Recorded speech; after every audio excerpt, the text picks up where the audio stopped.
Hello, everyone, and welcome to the LeanTossup Call of Duty League podcast. It's time for Major 2, guys. My name is Robert, and I'm joined, as always, by my co-host, CDLMetrics. How are you doing tonight?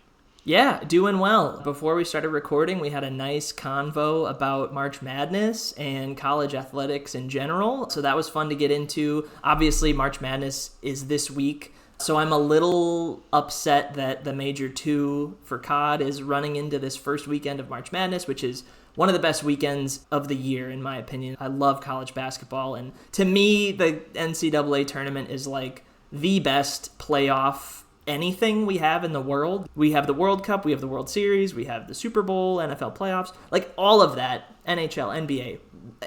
You put anything up against March Madness, and March Madness beats it, in my opinion. Yeah, just a reminder to everyone, get a bracket in somewhere. It's fun to follow. Do that. And while you're at it, pay attention to the CDL because we have Major 2 this weekend, and it should be an exciting one. We're not going to talk college basketball. We're going to talk COD, and we're going to be very good CDL analyst this week and be very thorough. Let's dive into Yes, it. this is why we are recording this on Monday, because we got very lucky and got the lines here, and we want to watch. One thing I will say, though, is that, and I've done this in recent years, I'm not sure if you do this, and to all of our viewers, you can go out and you can buy tablets relatively cheaply, 10, 12-inch tablets, pretty cheap, and they're perfect for watching YouTube videos, which is coincidentally what the Call of Duty League is on. Get a tablet, and then you can watch college basketball and have the Call of Duty League right there. You don't need to hear the sound. You don't need sound. You don't understand what's happening at Hardpoint. We like Merc and Maven obviously, but we don't need them explaining what's happening. It's okay. We understand what's happening. But that's the thing, right? So honestly, get a tablet, do dual screen, and also it helps out tremendously in the middle of, even in March Madness itself, in the college football season. If you want to watch a couple of games, get a tablet, get a laptop, do double screen, triple screen. It'll help you. It'll help you. So that's my advice for us at the top of the podcast. All right. Last week, we actually had two pretty good weeks. We both went 2-1 last week. Huh. Or I guess rather, Texas decided to pick and choose which one they wanted to. They did really think, okay, we have to win this game because if not, we're fired. And spoiler, one of them got fired anyways. We'll talk about that in a second. But yeah, Carolina, I think that was a 3-0, right? Or no, it was a 3-1. No, I think it was a 3-0. Carolina 3-1. won. 3-1, I believe. 3-1, yeah. Mm-hmm. It was a pretty close. It wasn't that particularly close 3-1, but it was because I think they won. Yeah, I can't remember how it went, but it was pretty. It was not that scary. I'm sorry, it was a sweep. It was a sweep. Oh yeah, I'm getting okay. confused here. I remember Yeah. not being remotely concerned about this. I'm like, hey, I bet like the -1.5 here, right? Yeah. And then Mm-hmm. Toronto, great calls from us. We both had that call. Toronto +1.5 versus Vancouver. We were all over that, and Toronto ended up winning in Game 5. So if you did some of the spread and threw some on the money line, you got a nice little profit there. I just went full in on Optic is bad, and they are bad, but they were not that bad apparently. And yeah, that other hit we had on Rocker +1.5 against LA Thieves. Didn't they win three? They won 3-1, I think. Like it wasn't They even. did. Yeah. Yeah, it was a crazy control, and they were really good on it, so it was good for that. But then for some reason they also didn't. They lost both those series 3-1, so they didn't unfortunately cover the +1.5 versus Vancouver because they lost the hard point there. So Mm-hmm. Vancouver's still a good hard point team, as we'll talk about later. Combined model plays for last week. Again, a pretty good recap here. Toronto money line +1.5. They didn't win the hard point against Seattle, but they were able to win the control. Thieves were able to win the control against Minnesota. Or sorry, that was Optic. Optic. That's right. Yeah, Yes. Optic did not win the hard point. And Carolina money line map 2. Boston, they did very well against Miami. I had them there. I don't think I had the +1.5, but I definitely had the money line. Minnesota, again, they got the 2.5 against Atlanta, but they didn't get the +1.5. Vegas, they did cover the 2.5 against Carolina, which is weird because apparently they can only cover the +2.5 against good teams. So keep that in mind for the losers bracket round 1, which comes up on Friday. And then LAG did cover the +2.5 against Atlanta, and I think they did cover the spread map on hardpoint, if I'm not mistaken. Yep. And then Minnesota, yeah, that didn't go well there against Vancouver. They didn't cover the +1.5 of the money line. CDL points contest update. Now, this is fun here. Doug Leby continues to lead. He has a 95-point lead over me, and then me and my shadow. And then you are even more of a shadow. You're like right there, 5 points back. I don't even know where I got the 5 points from. Was it from them winning No, how did they get the 5 points? Oh, from the 75 points for Major 2 from second place. Correct. Yeah, That's where the 5 point comes from. Yeah, that's the only way you can actually win a non like divisible by 10 number of points, yeah, right? you can also, if you finish top 8 at a major, I believe that's 15 rather than Oh, 10. okay, So that's why some other, like you see Cloud9's got that's true. 65, Optic has Yeah, yeah, 95. Yeah, a lot of that is just weirdness with the placements at the major specifically. But yeah, it is tight that's in terms of close. the race for second. I do really think Doug is going to run away with this. The only way he doesn't is just if Thieves don't win a major, which I would be pretty surprised by considering that they're favored this weekend. And they should be favorites or close to that in Major 3 and Major 4. But yeah, he has the best team you could own in this in terms of points per dollar it cost you. Carolina at 175 points earned is a very good pick. But yeah, we are all right there. I'd even go down.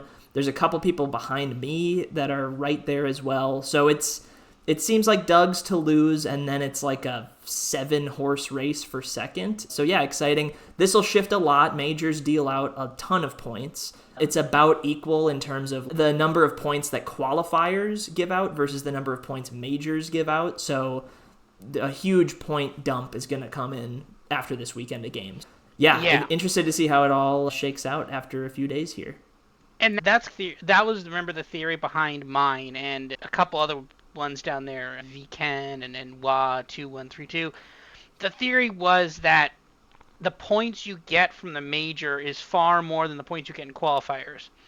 So while Carolina and Miami had a good run, they've been fading back a little bit, I'd say, the last couple of weeks. But the idea is that, again, if FaZe and Thieves go 1-2 again, in any order, really, that's more net points, right? Because then those two teams get far more points than the third and the fourth place team. And then let's assume Thieves win the major, right? Okay, so then me and Doug Levy, we both get the winning points. We both get the 100 points. But then I get the 75. And then the next one he could contest for is the what? Is it 60 for third, I think? I Something think like it's that, yeah. 60 for third, right? So then that's already a net 15 points, assuming that one of those three teams gets third. What if they get fourth? What if they don't make day two, right? This is where this can start to really quickly snowball here. And that was the whole strategy, is that if you can pick the teams that are going to be in the most major finals and obviously win a couple of those, yeah, that was the idea. We'll see. So was the idea. So we'll see. I'm not I'm not. We haven't decided anything yet, but we're almost breaking news here. I think from a few hours ago, basically. Or oh, actually, no. Okay, we're not talking. Oh, is Kenny the next slide then? I think right. Yeah. No, we can talk about that though if you want to Okay. jump into. There is some league news that is actually important to talk about. I didn't include them in the slides, but yeah, if you want to jump in and kick us off. Yeah, Kenny is out in Optic, and in Skies is coming in replacement for the major for this weekend. They needed a change. I think that's very clear. I don't know. Kenny had not been the greatest. There has been a lot of problems, though. I don't think you could just say it's Kenny. But they had a couple of problems, I think. I don't think you could say it's all Kenny. But yeah, I think they need to make a change, and I guess Kenny was the casualty of that in their own home major as well. I will say, though, a little bit awkward, though, because they're doing the ring ceremony. They would have had the whole team. They don't have the whole team now because it's going to be minus one person. Yeah, that's a little awkward. But we'll see. I don't know. I think Kenny was good leadership, but the problem is we don't know the terms of the Pred contract. We don't know the terms of the Shotzi contract. There's only so many moves you could make, and it's basically between Dashi. Dashi had been looking really good, and it's okay if we get rid of Pred again, we're losing hundreds of thousands of dollars. If it's Kenny, it's less hundreds of thousands of dollars. Therefore, we go with a cheaper thing we could do first at least. So I think that's the thing. Anyways, major bracket. Here you go, the winners bracket, the losers bracket down here. Optic obviously down here in the losers bracket to kick it off. Not they are the 10th seed, not the 12th seed. That is Vegas Falcons. They get that honor from not winning an entire hardpoint all year, and that's why they're there. And then LEG is not that much better, but yeah, that's where they are. But yeah, it's a really good bracket at the top, right? And obviously Thieves are the first seed. FaZe, because of the loss to Surge, they're the second seed, and we go from there. Any other thoughts on the bracket here, or it's in many ways similar to basically the first majors bracket and kind of the minor bracket as well. Yeah, I'd say this major bracket is less weird than the major one bracket, and it is still a little odd, right? We see Optic as the 10 seed. That stands out as very unexpected. And I looked back, and I know we'll touch on this in a couple minutes, but I looked back on our like expected wins numbers before the qualifiers even started for Major 2. I had Optic as the 5 seed. You had them as the 7 seed, I believe. So we were already like, and Optic, remember, we're the 1 seed at Major 1 and flamed out. But we were already expecting an Optic, like the bracket could be weird because if Optic are the 5 or the 6 or the 7, that means there's a good chance they're going to play Thieves or FaZe right away. And then that winner's bracket can get all messed up where maybe one half of it is top heavy with teams and one half is somewhat easy to run through. But it turns out Optic just fell out completely in a way where the winner's bracket looks relatively clean, I would say. The Carolina-Vancouver game looks great, but it looks like a 4 versus 5 game. And everything else falls into place. Thieves are the 1, FaZe are the 2. We all expected it to be like that, maybe flipped, but yeah, Thieves, FaZe, that's totally understandable. And yeah, all the other teams in loser's bracket make sense. LAG were there last time. Miami were the 8 seed at Major 1. They went hot, but to see them as the 9 seed this time around, that's very close to where they were. Vegas, as you touched on, have yet to win a hard point. They're still the 12 seed. They still have not won. It is a little weird when you look at Optic, just where they sit, but just knowing what Optic has gone through and how they've looked, it's really not that much of a surprise. I like it that it's clean. I tend to be more interested in majors where the bracket is a little wonky looking, and this one just doesn't have that for me. I do want to touch on the Kenny stuff. Kenny, it just feels like Optic are trying to save face to a certain extent too, because the other move you could make in theory is to drop Pred, but you're just not going to do that if you're Optic, right? You have a great Major 1 qualifier period if you're Optic Texas. You go to the Major 1 in Madrid, doesn't go well, but that whole time basically you have Hook on the roster, Pred is off, and just the language that they used back in January even was like Shotzi was on stream talking about, no, Pred's not on the team, we're good with the guys we have, and then all of a sudden it's Pred's back, Hook's dropped, and it's okay, that's interesting, that's good news, we think, and it turned out to be much the opposite. So it just, yeah, Kenny feels like the next guy that could get benched, and maybe it works out with this new lineup, but I don't know. To me, on the outside looking in, it seems like Pred is the issue. But are you going to drop a guy right after you reinsert him into the lineup? And the whole thing is ugly. I hope Optic can rebound. They're too good of a roster to just be in this, 10 seed, 8 seed discussion. Like, they should be among those elite teams in the league. And this is their own major. Let's not forget they're hosting this. They're going to have the ring ceremony. Yeah, I didn't even think about Kenny at the ring ceremony. Will he be there? Will he not? I don't know. Whatever, they'll figure that out regardless. But yeah, it's so weird that Optic are hosting this major, and this is the worst that they've looked in forever, or 5 years, 6 years, 7 years, I don't even know. It's shocking to say the least, but nonetheless, yeah, very excited to see how this bracket plays out. Yeah, I I think it'll be interesting. Okay, Major 2 wins over expectation. Oh, you threw mine in here. That's cool. Okay, I wasn't sure if you put the ones that I had too, but yeah, because I did the win expectations for this one too. Yeah, so Thieves actually overperformed by a bit, by about a win. And what's the up here? Yeah, so I can explain this yeah. real quick. So yeah, before we recorded week 1 of the qualifiers, I included both of our charts for expected wins for every team. So you like the black bars on this chart are where Robert had each team. So yeah, LA Thieves, for example, you had it like I'm guessing that's 5.8 wins somewhere in there. Atlanta, you had just over 6 wins and down the line. And then the gray bars are the expected win numbers that I had going into week 1. And you'll see, yeah, so next to the name on top is the average delta for each team. On average, you were off by about 1.4 wins. I was off by about 1.2 wins, so we're in the same ballpark there. And really, the teams we were directionally wrong on are the same. 3 that just jump off the page. Vancouver, We both, I think I had them as the 11 seed. And Robert, I hate to say this, you had them as the 12 seed. Just based on Wow. what they had done. I know it's what we were wrong about that. But it's tricky because they make that roster move right after Major 1. They flamed out at Major 1. Their qualifier period was okay, if not below average. You make a move and we don't know what to expect. We have the numbers from your matches so far this season. It looked like they had a tough schedule ahead of them, and sure enough, they open up, they beat Atlanta FaZe. It's okay, we might be very wrong about them, and sure enough, yeah, we were off by about 3 or 4 wins in that case specifically. And then the other two are toward the back there, Optic and LAG.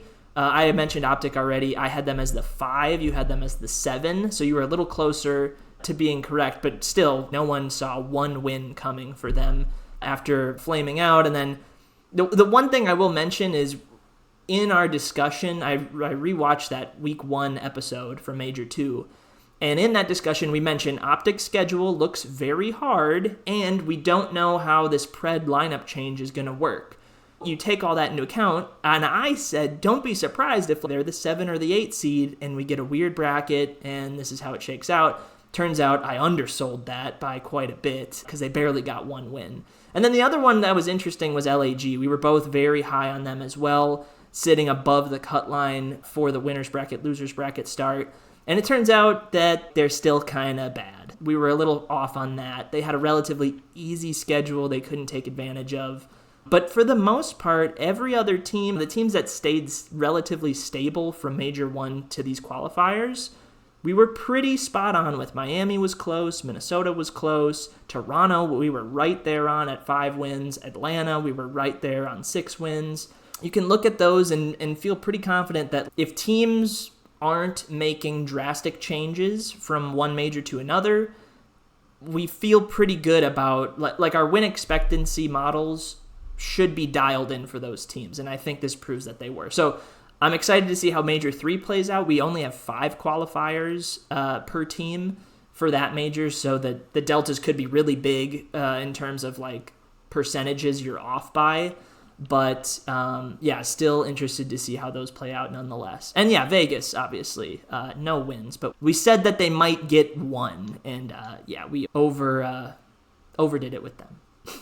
I will say that for Vancouver, we came into Major 2 looking pretty down on them as very fair, but also we then were saying they could win minor 2, and then they almost did. We said that too. We called that out in the things. We were wrong on this team, but wrong in asterisk. We were wrong because we were very quick to jump off of that. Because again, when you're dealing with, this is the difference between the Call of Duty League and say the NFL, right? You can't change quarterbacks mid-year. That's not a thing. You can't just go like trade for Josh Allen mid-season. That's not a thing. But here you can just go get like a wide receiver and just be like, cool, here's this new wide receiver now that wasn't playing for any other team. He's now on our team, and now we're great with him. So that's a thing you could do here, but you can't do that in the NFL or other leagues. So that's why changes like that will happen really quickly. Match preview. So we got the 4 matches this week. Coming up first, Vancouver versus Carolina. Vancouver minus 150 on the money line versus Carolina plus 110. Minus 1.5 plus 137. Plus 1.5 minus 188. Vancouver is 39.5 point favorites. In the hard point, 1.5 round underdogs actually in the search. And 1.5 round favorites in the control, but that's shaded to plus 162 is actually a minus 138 overall. Yeah, I'm betting Carolina here. I know it sounds a little crazy, but like I very much like Carolina in the hard point. They're a very good hard point team. It's one of the reasons why they were able to put away Miami as well as they were. Their search is also very good, and their control is also very good too. Vancouver is good in hard point, but they have been shaky a couple of times. They're very shaky in search, and they have been shaky some more times in control. Yeah, they put away Vancouver. Sorry, not Vancouver. They are Vancouver. They put away Minnesota, but not by a lot there. I'm leaning towards towards Carolina here, not just on the money line. There's a money line play here. Maybe a hard point spread. Maybe even alt minus 1.5 possibly. There might be some value on some of this stuff. Yeah, I am largely in agreement with you, and it makes sense just based on our models are right with each other every map, essentially.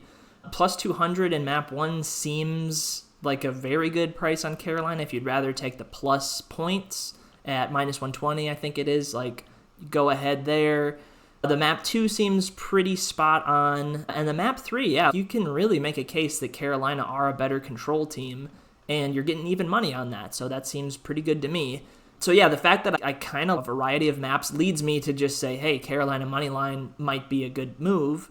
And we'll get to this later toward the end of the show, but Carolina could make a run here, a surprising run. The issue is they're in the 4-5 game. They will very likely, should they win this, play LA Thieves in round 2. And they're going to be a big underdog in that spot. We know that. Even if they impress and beat Surge pretty easily in this spot, it's still going to be a very tough hill to climb to beat LA Thieves. They've matched up with them a couple times this year, and it's been not that close every time.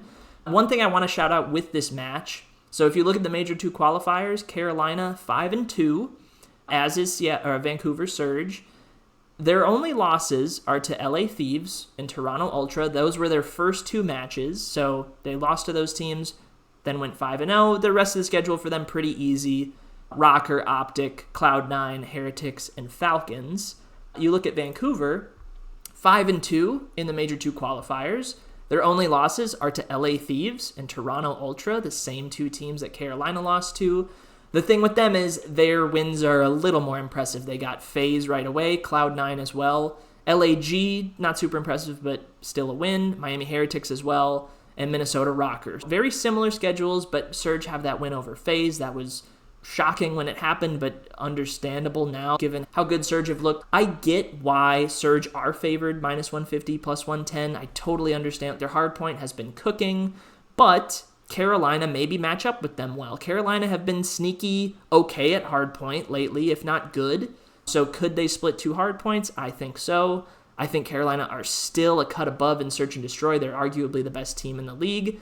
And then in Control, Carolina have just been pretty reliable in that mode throughout the year. Vancouver did go through a small hiccup, but have rebounded okay since then. But yeah, ultimately, this one is really tough for me to try to figure out who would win. I think if I was the bookmaker, I would make Surge a slight favorite. Not as high as minus 150, maybe more along the lines of minus 130, somewhere in there, even minus 120. But once you get down to minus 120, it's basically a coin flip. So yeah, I'm with you here. I think Royal Ravens have a really good shot to win this, if not at least keep it close and force the map 5. Yeah, what a treat we get round 1 or day 1, game 1, right off the rip, the 4-5. So one other thing to mention here, the loser gets Vegas Falcons in the losers bracket. So even if you lose, you're set up for a nice start in your losers bracket run. Yeah, excited to see how this one shakes out. Mm-hmm. Next up, Cloud9 versus Toronto. Cloud9 plus 110, Ultra plus minus 150, minus plus 1.5, minus 225, minus 1.5, plus 162. Ultra is 17.5 point favorites in the hard point, 1.5 round favorites in the search, and then technically 1.5 round dogs in the control, but it's shaded to minus 110. It's basically a toss up there in the control. Yeah, your model is pretty much in line here with Toronto and the books itself. My model really likes Cloud9 here. And I think Cloud9 has come on a little bit. They were really lackluster in the first, in round 1, the major 1. They did a lot better in the qualifiers here. I think they were the winners bracket in minor 2, and now they are. They're in a lot better shape here. So this Cloud9 team is actually pretty good. They weren't able to cover the plus 1.5 versus FaZe, but this is not FaZe, right? I don't think this team is nearly as good as FaZe. We're in a kind of league where I think it's very clearly there's a 1 and a 2, and it's FaZe and Thieves, and everybody else is fighting there for third, fourth, and then I think there's a couple teams maybe have an edge for third, but pretty much there's a massive gap, and it's like first, second, and it's like third and through fifth. And there's like your Vancouver, your Toronto, your Cloud9, they're all in there. I think when you get one of them in plus 110 there against the other one, and especially when you get a lot of points in a hard point spread, I think it's worth it. Especially Ultra is not the greatest in hard points. I think there's some value there. What do you think? Yeah, this match is pretty interesting. I'll start it off with this is probably a stay away for me. My model is pretty in line with market, like you said. It leans maybe Toronto slightly, which is interesting because if you look at map by map, my model versus the market, I'm a little under on every map, which means it's pretty dialed in. But the -1.5 shows some value. So there's maybe a mispricing there on Toronto -1.5 specifically. So just some weirdness going on with that. I'm curious to see if the markets update overnight or tomorrow to maybe a +150 on Toronto spread.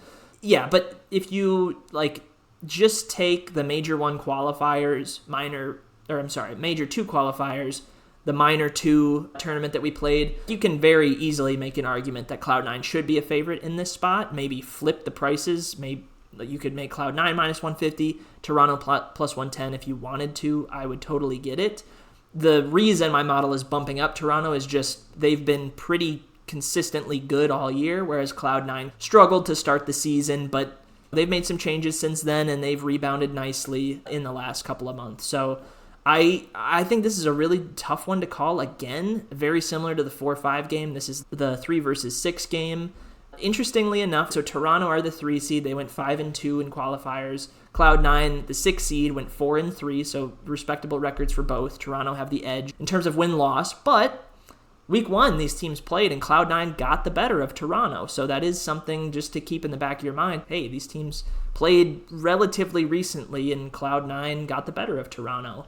Not that Toronto's playing poorly lately, they've been kind of solid, and Cloud9 have really come on pretty strong in the last few weeks. If you like Cloud9, again, I've said this for weeks now, but if you like it, I get it. I'm not quite there yet with them. I think they're a solid team. I think they've established themselves as a contender to make champs and maybe to make a nice run at this major here this weekend. But yeah, this one's more of just a sit back, relax, enjoy the show. Should be a good match. But yeah, curious to see, like the first one, how this one plays out. But I find it very interesting that COD League put the 4-5 and the 3-6 right off the rip, which I don't hate. Give me the good games right away, and I'll stick around for the other ones usually. Yeah, let's see how this one goes. Yeah, I think so. This is going to be interesting. Just as a reminder, these start at I believe 1:30 on Thursday, or 1:30 Eastern, I'd say on Thursday, right? Yes. That sounds right. Yeah. Yeah, it's 1:30. Why is it 1:30? It's Central Time. It should be later, right? There's 4 matches, so they maybe start them a little earlier, I would guess. I don't know. I guess. All right. Anyways, yeah, sure. Let's just directly compete with March Madness. That sounds fun. Yeah, it's because March Madness starts at 12 noon on the March first. Madness takes the whole day, so it doesn't really matter when they start these. They're gonna run into trouble with that, but Fair. I'm sure they'll get decent viewership nonetheless. They both will. But anyway, that's the habit. But anyway, so this is where Thursday I'm gonna sit back. I'm gonna have my TV. I'm gonna have my laptop. Everything set up. We're gonna have multiple March Madness games. I'm not sure which is gonna go to which, but Call of Duty is definitely gonna be one of the screens. Maybe we will swap in when I have bet going on when I have a hard point spread, that'll go on the main screen, and maybe we'll do that. I don't know. We'll have to see. But that's a Thursday decision for now. Anyways. Moving on to the third match here on Thursday, we've got Boston versus Thieves. The first and second seed have to play someone. Thieves -3,300 on the money line. Boston +900, -2.5, -125. Boston +2.5, -110. 72.5 point favorites in the hard point for 1 versus 8. Not even 1 versus 12. It's 1 versus 8. 72.5 point difference in hard point. And it's earned. It's very well earned. -1.5 in the search. And no spread in the control. It is off the board at -5,000. Yeah, my model will, I think, always just find value in +2.5s. It always seems to find value compared to the book on a +2.5, but I'm not touching that. My model, I think I like the... my model isn't as bullish per se on the Thieves' odds to win the hard point, but I think their correlation between win and spread is a bit off in terms of that. I think the 72.5 point spread would actually be correlated with a lower price than what they have. But to be fair, if you start hanging stuff like a -800, a -700 and that, people are just going to chuck that into 12 thing parlay, right? So you have to make that big enough, right? But yeah, no, I think I like Thieves in the hard point. The only question here is this, and you're basically betting minus 125 that Thieves win map 2. But to be fair, you're getting minus 188 odds for them to win map 2. But basically, they're very strongly favored in the hard point, very strongly favored in the control. All you need is minus 188, and basically you're betting will they be able to win the search. And they're actually pretty good in search too. I don't know. I'm not sure if I'm going to take the minus 2.5. I don't think I am, but I think I'm very heavily going to look at a hard point spread there. What do you think? Yeah, this is a 1 versus 8 game for sure. Yeah. These teams played a couple weeks ago, and it was not pretty. Thieves won very easily. I think it's going to happen again, especially now that it's on LAN. Like, we got to Major 1 in January, and, like, the elite teams really, it seemed, took a step up in terms of their performance. Like, teams like Breach that were great online showed up and went 0-1, 0-2, and we're out. Yeah, I do worry about Breach. I'm happy that they got the win over Miami just a week ago to secure the 8 seed. I really, in the grand scheme of things, I don't think that's going to mean much for this tournament because they're likely to meet on Friday, right? Miami secured the 9 seed with that loss. Boston got the 8. If Boston loses, they're going to see each other again. But that match will be for 15 CDL points. The importance of LAN coming through there in that spot, perhaps. But yeah, Thieves, I think my numbers on Hardpoint are a little off. My model says there's a decent bit of value on Boston to win that first map, if not to cover the 72 points or whatever it is. So my heart of hearts just says no. LA Thieves Hardpoint lately has been on another level. And Boston Breach, since their good start to the season, their hardpoint's fallen off just a little bit.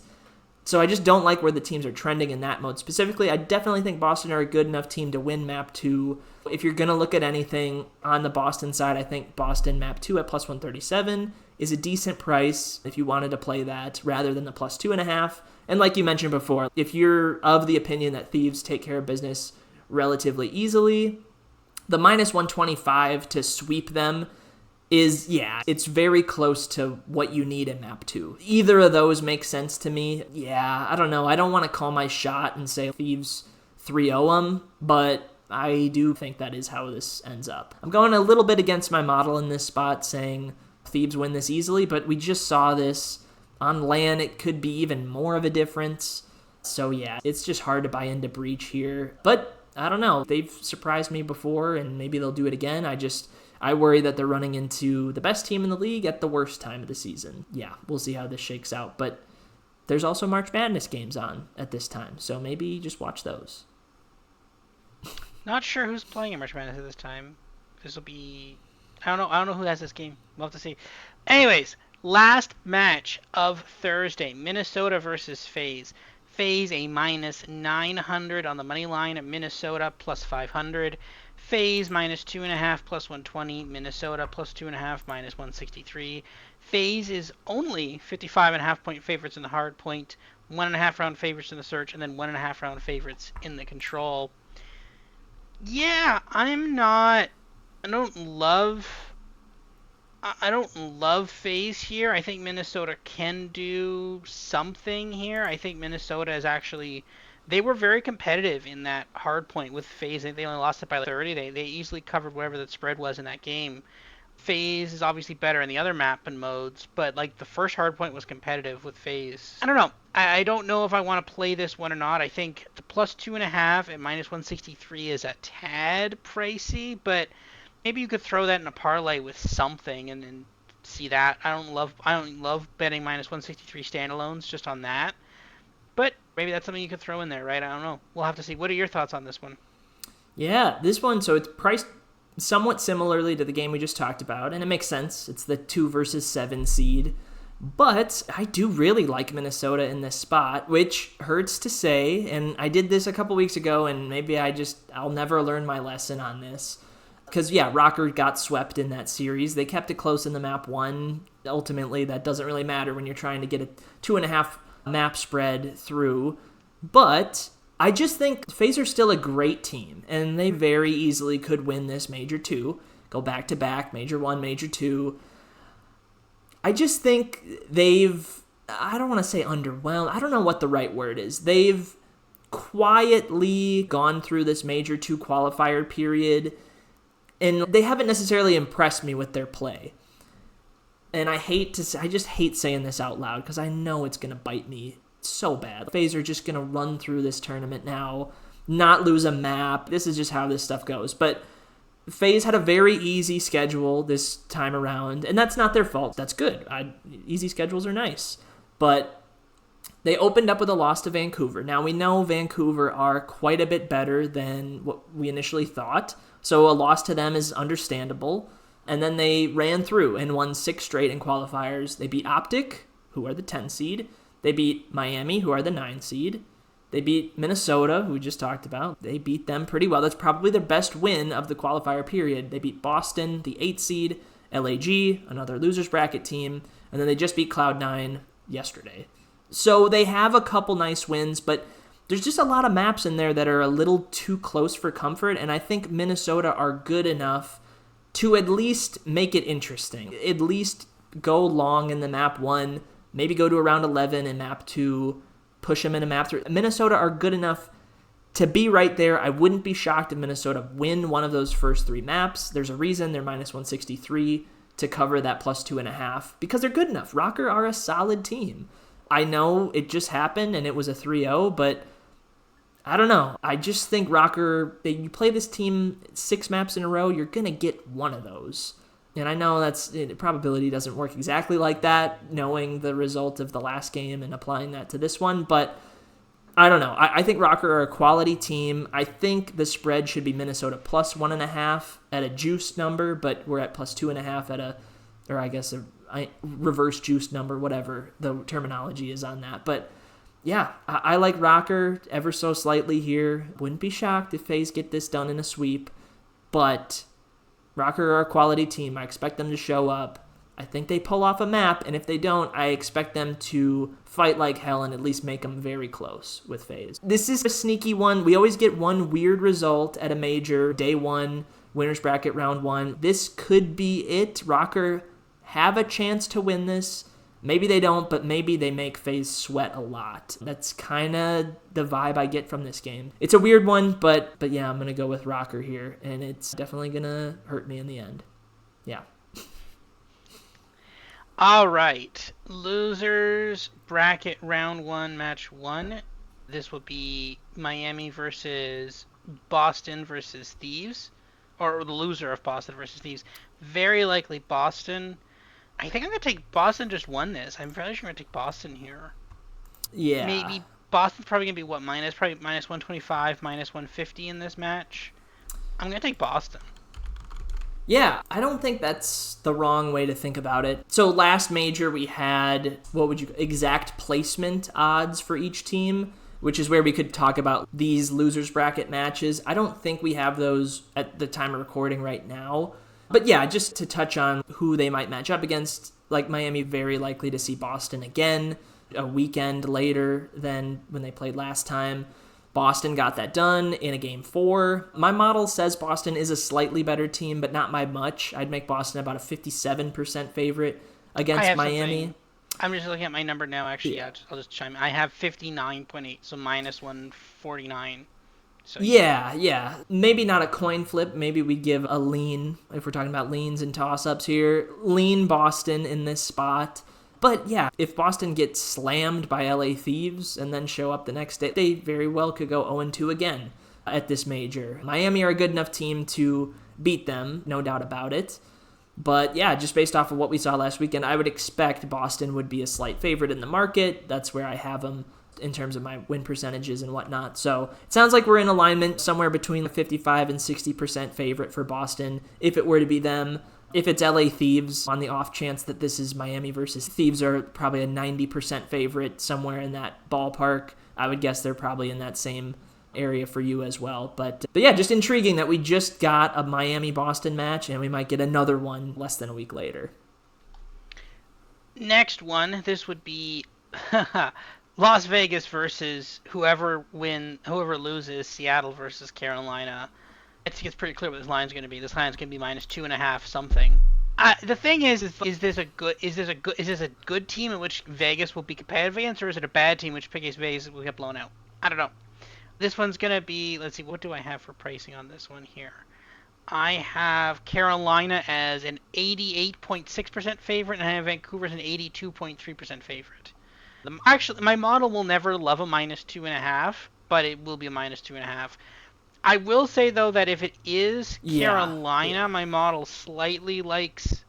If it is Carolina, my model actually likes probably will like the Vegas hard point. It could also like with even against Vancouver, it's I only have a what is that 80 point gap. It's only 80, 250 to 170. And the other one is two with Carolina. It's 250 to 180, so a 70 point gap. So it's 70 or 80 point gap depending. But if you get something like 90, then maybe that's a play, right? For that, if it's especially if it's Carolina, I think maybe a play in the hard point. If not, then don't even bother. Yeah, yeah, that's a good point. So Vegas and Carolina played last weekend. Carolina 3-1 victory. Vegas were able to get the control 3-2.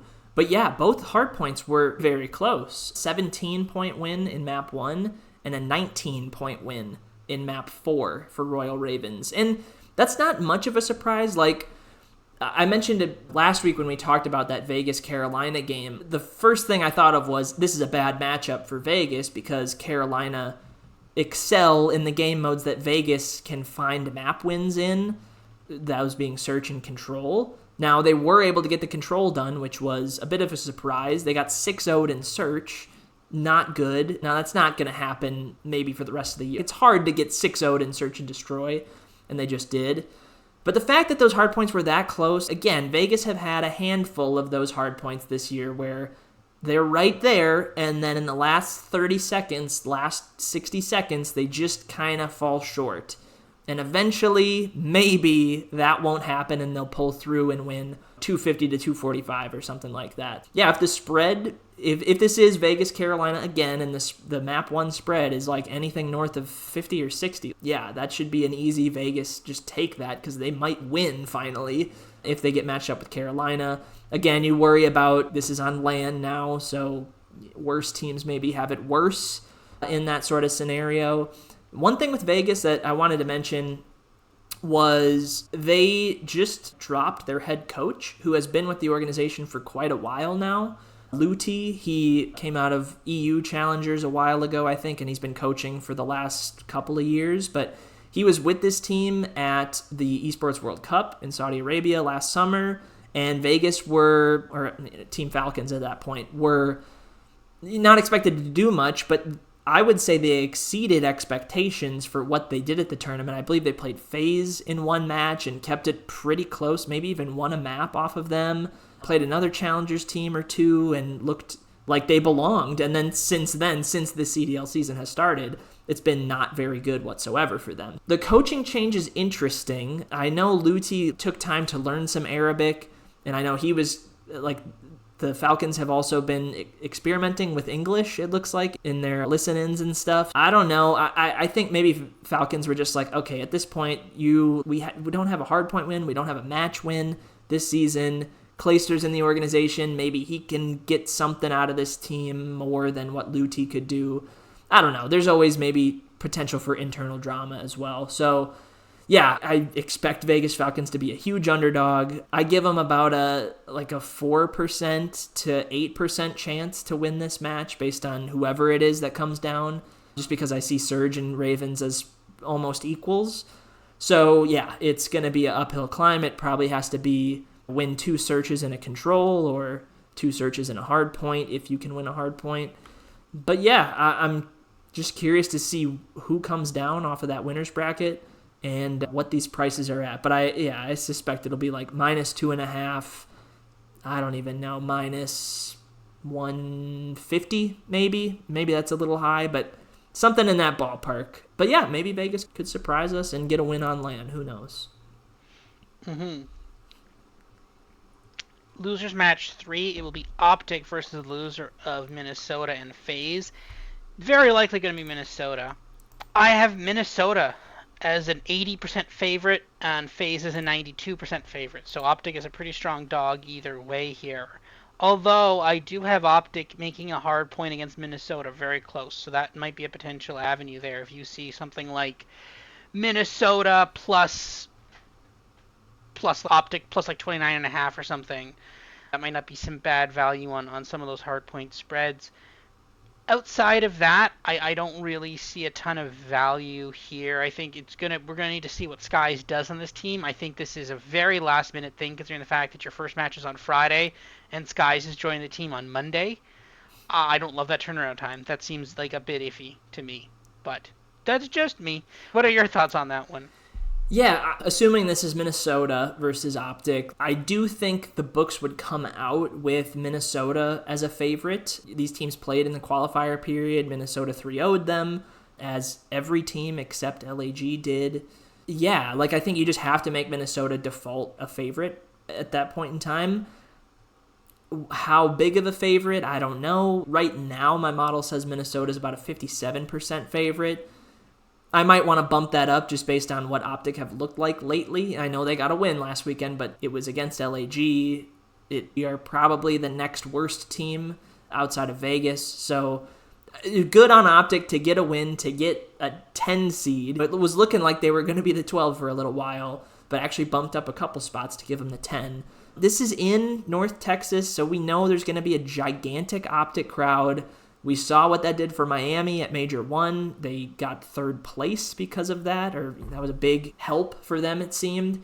So yeah, Optic with a new roster in their home arena. If they're, I don't know, just something about it makes me want to say, if Optic are like plus 120 or higher odds, like maybe just blindly take that. And it's burned me before, and it burned you last week. I feel like for the last 2 months, like we've been just so wrong about every Optic series. There was one a couple weeks ago where I was like, all right, Optic are 0-3 or 0-4 in qualifiers, but they're the reigning world champs. They're going to get a map win. They're going to do something. And then they got swept again and again.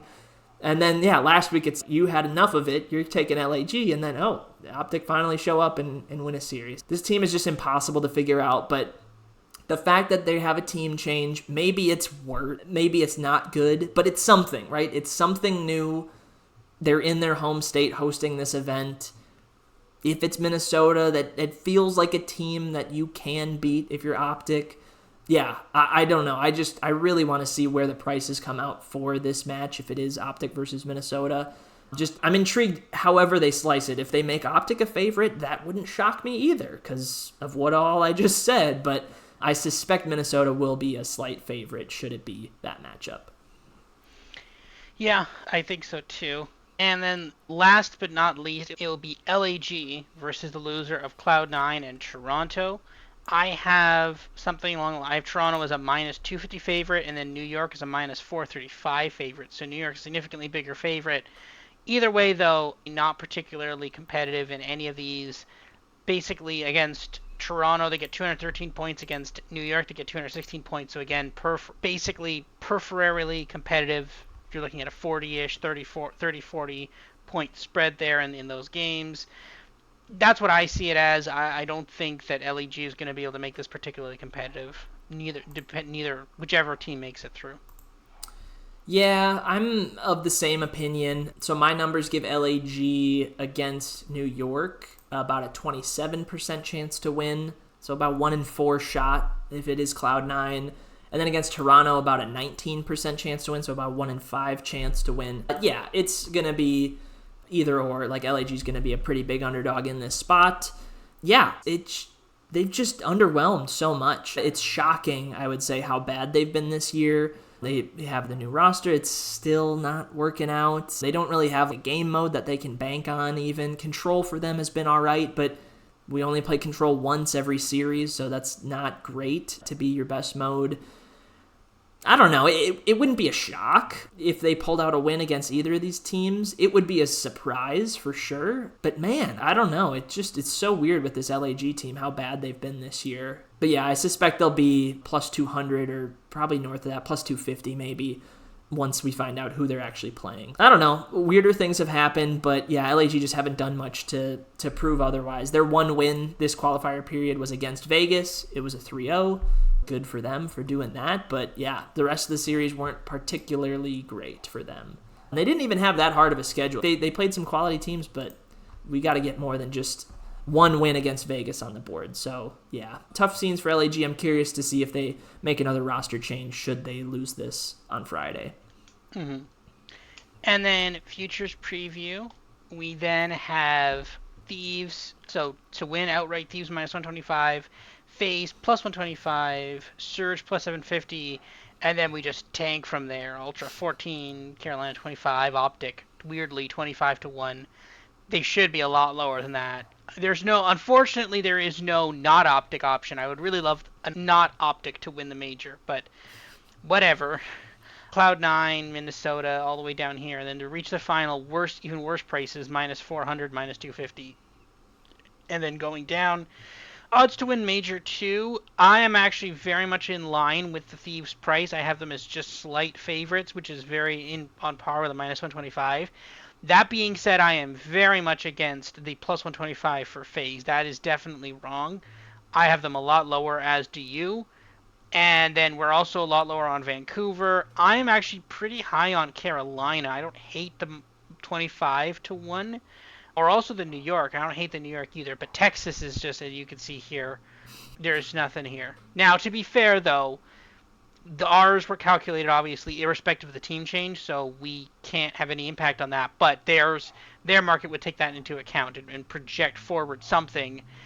Is that a good idea? No, but it's something they are doing, and I don't think that's advisable, but we'll have to see. But yeah, a little higher on New York and a little higher on Carolina, lower on Vancouver, lower on Toronto, and then literally nothing there for Optic. What are your thoughts on this board? Yeah, so actually this just reminded me when we were talking about the Optic versus Rocker hypothetical losers round one. It looks like, according to this, Optic would be favored in that matchup because, right, Minnesota are starting in winner's bracket, albeit against Atlanta FaZe, but assume that they lose that game, their odds are still significantly worse to win the major than Optic. Now, again, part of that might be Optic are just lurking as like this elite team that's been horrible for so long that maybe they just show up and go on a crazy run, and Rocker probably don't have that ceiling in them to get all the way there. But Rocker still have the advantage of starting in winner's bracket and maybe pulling off a big upset to catapult them through. That's very unlikely to happen, but it's at least something, whereas Optic, you were just banking on hope at this point. Yeah, I'm not surprised to see that your model and my model don't even really register Optic to win this major. You would need to win, I think, is it 6 straight starting in loser's bracket, including a best of 7 at the very end, likely against Thieves or FaZe in that best of 7. So yeah, really tough for them. And it's funny, so earlier this morning when these lines posted, Optic, I believe, were around like 80 to 1 to win outright. If not, maybe it was a little lower, maybe 66 or 50 to 1. And they just shot up to 25 to 1. So maybe people are just like, Optic at 51, why the hell not? And just maybe that's piled up over the course of the last few hours. I don't know. It's weird, but I do like how we're both in line with Carolina there. 25 to 1 is a huge number. They're very unlikely to win, but we have them winning 8 to 10% of the time, and that is far and away better than 25 to 1. You need about 4% to clear that number. Very unlikely, but it is value. And I'd say, yeah, I agree with your Thieves and FaZe take. The Thieves price is minus 125, which is brutal, but it is actually better, according to my numbers, than FaZe at plus 125. If you want to take a favorite, take Thieves, but also you can just wait. If it is Thieves versus FaZe in the finals, I suspect the price in that match will be close to what you see right there, minus 125, plus 125. It's ballpark. That's going to be it. I do think our models are low on Vancouver, just based on what they've done lately. But I wouldn't necessarily I think Vancouver and Carolina and Toronto should all have the same number. So that's why I just prefer Ravens or Ultra versus Surge in that spot. And then, yeah, those ones way down the board, I don't know. It's going to take a lot to get through if you're New York or Minnesota or any of those teams. The Optic, people betting Optic at 50 or 60 to 1, that reminds me a lot of, if you remember 2 years ago in college football, Colorado. All the sports books had Colorado as like their number one liability to win the college football playoff, and they're like, okay, sure. They're like, we don't care. In this case, they're actually like, okay, we're going to have to move the number a little bit, but we also, you want to bet Optic 25 to 1? Sure. That's fine. 60 to 1. Like, how much you want to bet? We'll never know because they don't give out betting data for esports, but like Optic is probably like their biggest liability to win this Oh, weekend. for sure. Because imagine how many people saw, and I don't know the exact number, but let's pretend that it was 50-1 this morning. How many people that are going to Major 2 said, oh, I'll put $2 on Optic at 50-1 if we have a magical weekend and they win the tournament and it's one of the biggest stories in CDL history, I get $100 out of it. Yeah, that's totally justifiable. Yeah, I get why the books have had to adjust because I'm sure people just slam that just for fun, even though it might not be a great bet. Yeah, I think that makes a lot of sense as to what happened there. And then to reach the final, similar odds again. I have some slight value there on Thieves, FaZe, and then obviously very similar things. Cloud9 though in New York, there's some value there on those. Those might I don't know if you can necessarily bet them to like. The problem is even making the final because they're going to have to go through one of those two to get to the final through the losers bracket, presumably.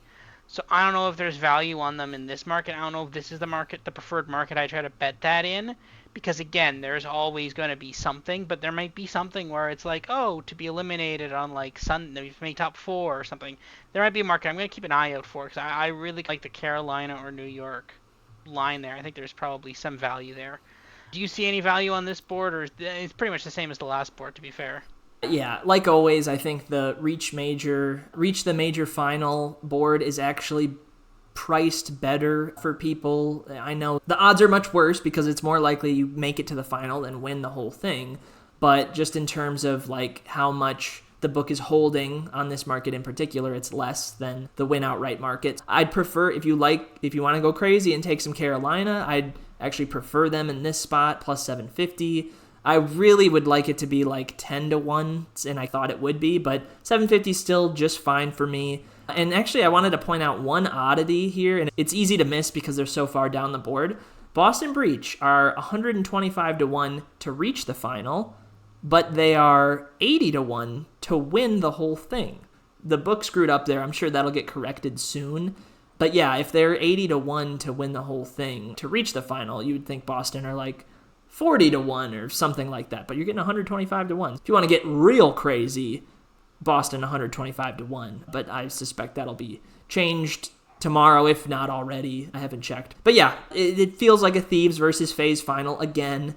We'll see if that shakes out that way. But I think decent prices on Vancouver. I know our models are low on Vancouver, but you can make an argument that maybe it's them or Carolina. They have a very easy path. Even if they lose that opening game against one another, like you get Vegas and then maybe you start a nice run to get to the final. You'd have to win your next 4 after that, assuming you can beat Vegas. Yeah, it's possible that one of those top challengers makes it there, but it does still feel like it's Thieves versus FaZe in this spot. So we'll see if it shakes out that way. But again, Optic 20-1. Oh boy. Yeah, good luck with that.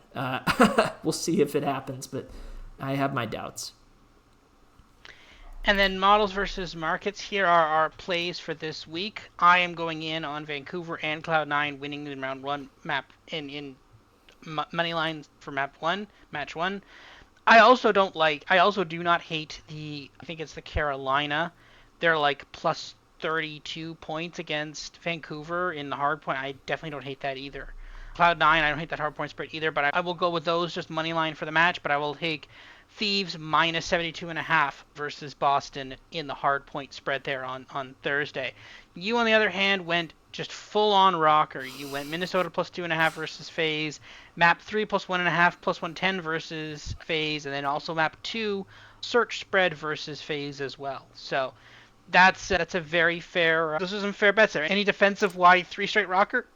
Yeah, so I first want to shout out, I think your picks are very sound. I was considering Ravens against Surge. I was also considering Ravens to reach the final, even though that's a little out there. I get Cloud9, and Thieves' hard point right now has been amazing, so winning by 73 would not shock me. Rocker, yeah, so I didn't think I was going to do this initially, but the prices on that match actually got a little better as we got closer to recording. And yeah, the thinking is like, I think Rocker are good enough to take a map off of FaZe. I expect them to take a map off of FaZe. Which one it is, I don't know. Probably map 2 or map 3, but if they won the hard point, it wouldn't shock me either. But that's where I'm starting at. Rocker, good enough to win a map. And even if they don't, I think they can keep map 3 or map 2 close. At least push FaZe to the brink in those specific maps, and at least make it interesting, even if it is a sweep at the end of the day. If they were to win map 2 or map 3, 2 of those 3 come through, and I think they're priced out pretty nicely. We saw Rocker last week in a control versus the best control team by far in LA Thieves, and they actually won outright. Yeah, maybe Rocker have some good mojo despite some shaky results to end the qualifier period. But yeah, it is a little nerve-wracking to triple up on something there. But the overall thought is just Rocker good enough to win a map, or at least keep it close if they don't. Yeah. Combined model plays, again, not a ton here this week, because obviously just the 4 games on the board. Carolina Moneyline, plus 1.5 map 1 and map 3. Boston, plus 2.5 map 1. And then Minnesota Moneyline, plus 2.5 map 1, map 2, map 3. And that is against FaZe. And then Carolina win outright / reach the final. A little bit of value on that one. Next pod, we will be back in, oh, it's a few weeks from now. It's April 3rd. Wow. The first week of April. It's going to be a while before we're back. We got, I think, what, two weeks off? Something like that? Mm-hmm. Oh, yeah, 1 week off. We're recording early, so it's really one weekend without COD. But yeah, it is far away, so we'll get a nice little break. Yeah, we will see you for Major 3 Week 1 in just a few weeks. Until then, enjoy Major 2 and March Madness, both to be enjoyed at the same time. And yeah, we will see you for Major 3 Week 1 in just a few weeks. See you, everybody. Have a good week.